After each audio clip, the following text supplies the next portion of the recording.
Hi, I'm Don Dawson. Today we're going to look at how our hands work and how they can get hurt on the job and what we can do to prevent these injuries.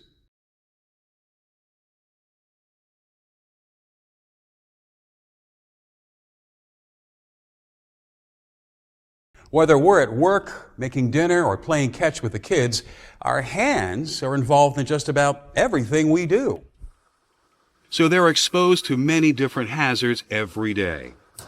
Getting hit can bruise or break them. Sharp edges and rough or splintery materials can cut, scrape, and puncture them. Powered equipment can grab, crush, and even amputate them. And even small stresses can cause severe injuries over time. Fortunately, there are ways to guard against these hazards and prevent hand injuries. In this program, we'll take a look at the hazards that you could encounter in your workplace and discuss what you can do to keep your hands, wrists, and fingers safe.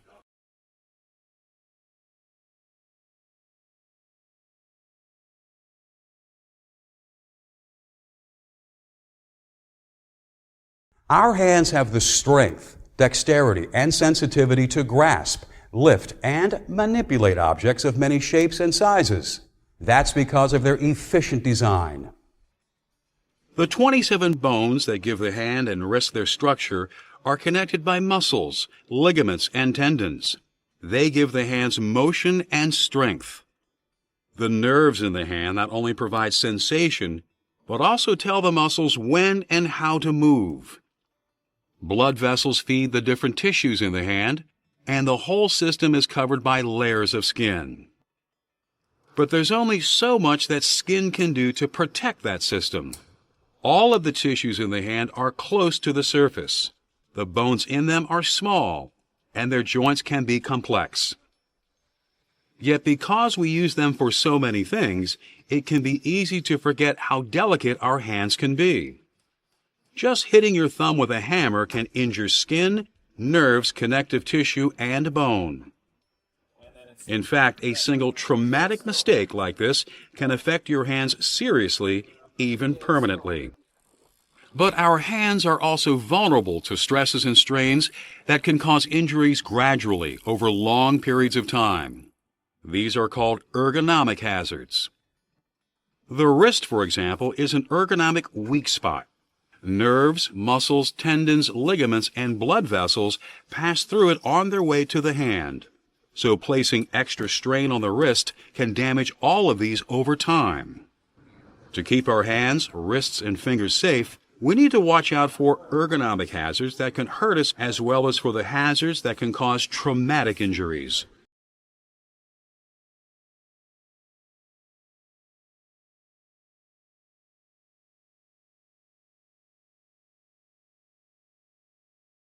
The best way to protect our hands, wrists, and fingers from injury is to prevent accidents from happening in the first place.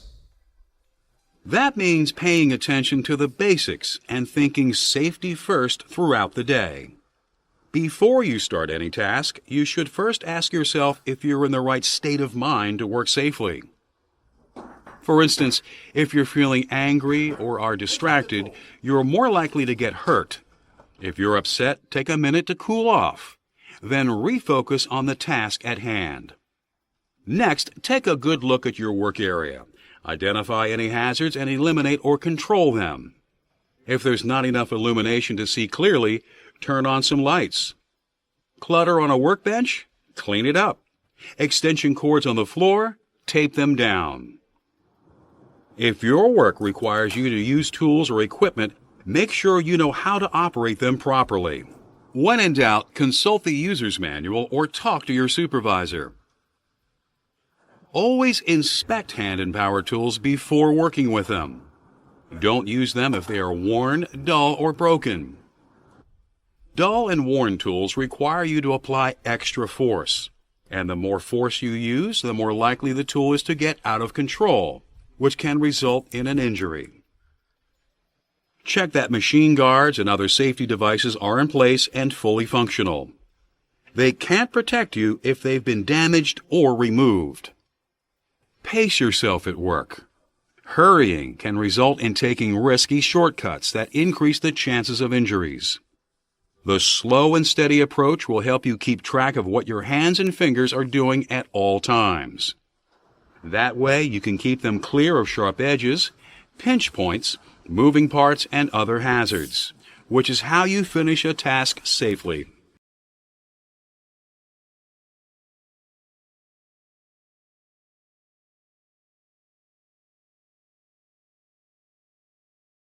Ergonomics is the study of how we can work more efficiently and safely by minimizing discomfort and fatigue.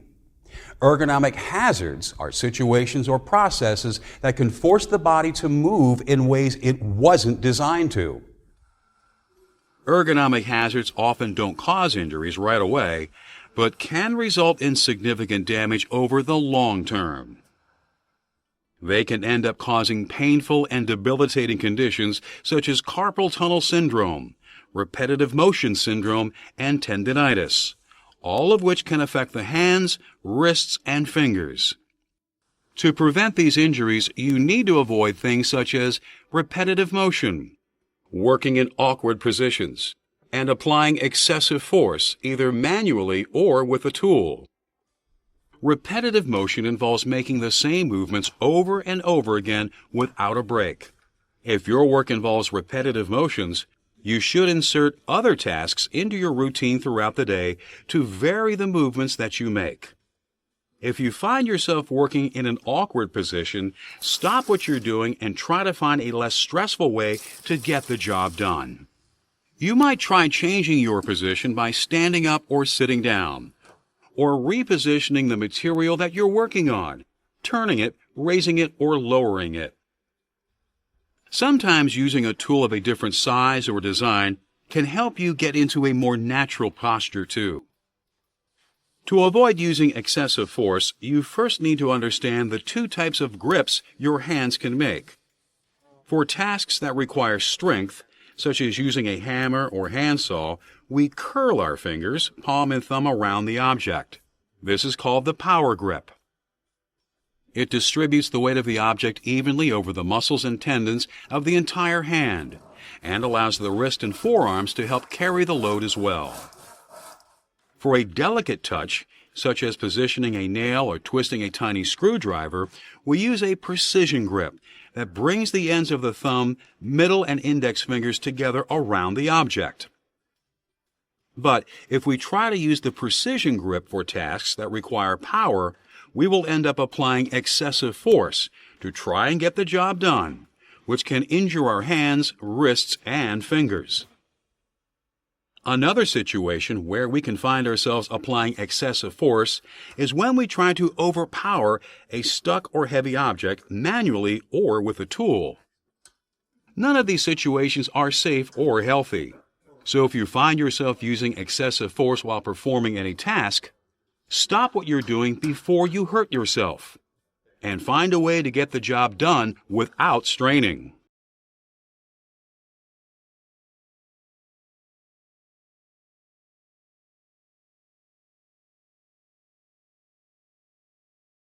Choosing the right tool for the job can be very important when it comes to protecting our hands, and it means more than using a hammer to drive nails and using a saw to cut wood.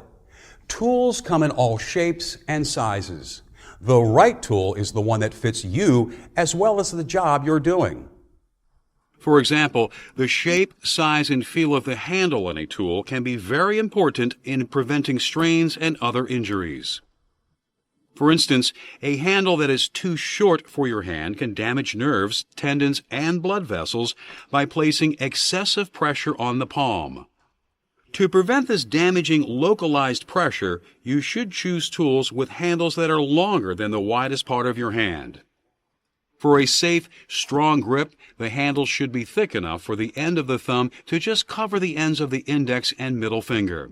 They should also be free of sharp edges or finger grooves. Handles that are padded with soft or grippy material are often a good choice.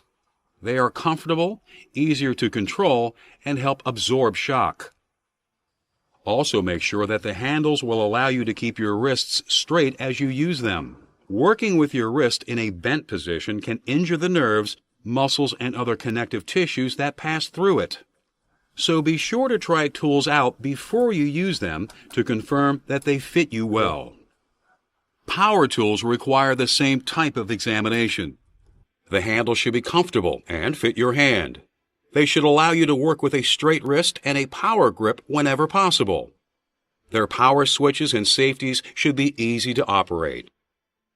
Some power tools can vibrate hard enough to damage the hands that hold them.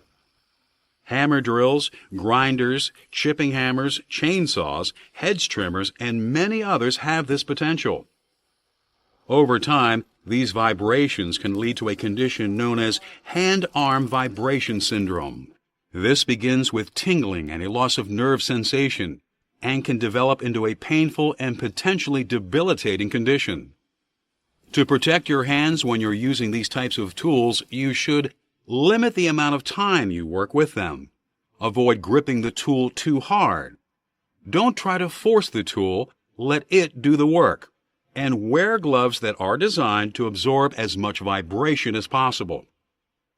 Whenever you work with hand or power tools, you should monitor yourself continuously. Tingling, numbness, or feelings of discomfort in your hands, wrists, and fingers could indicate the start of ergonomic problems. If you notice any of these symptoms, let your supervisor know about them.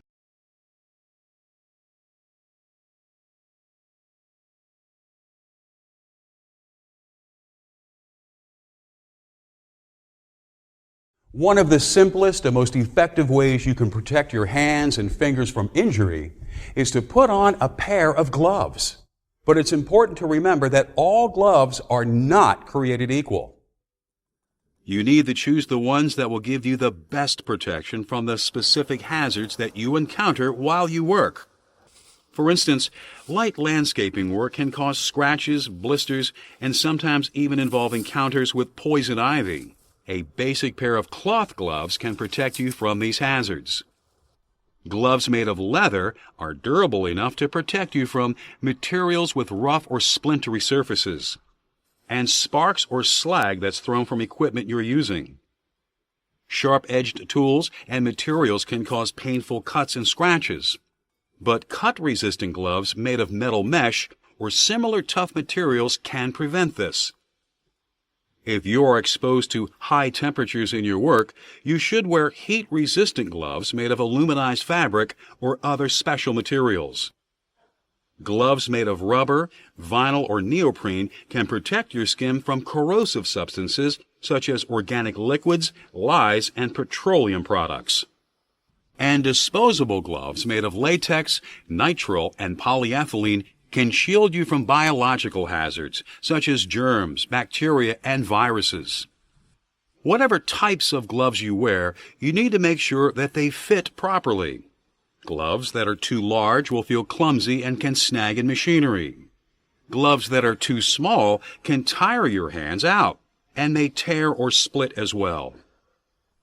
Always inspect your gloves for rips and other defects before you put them on.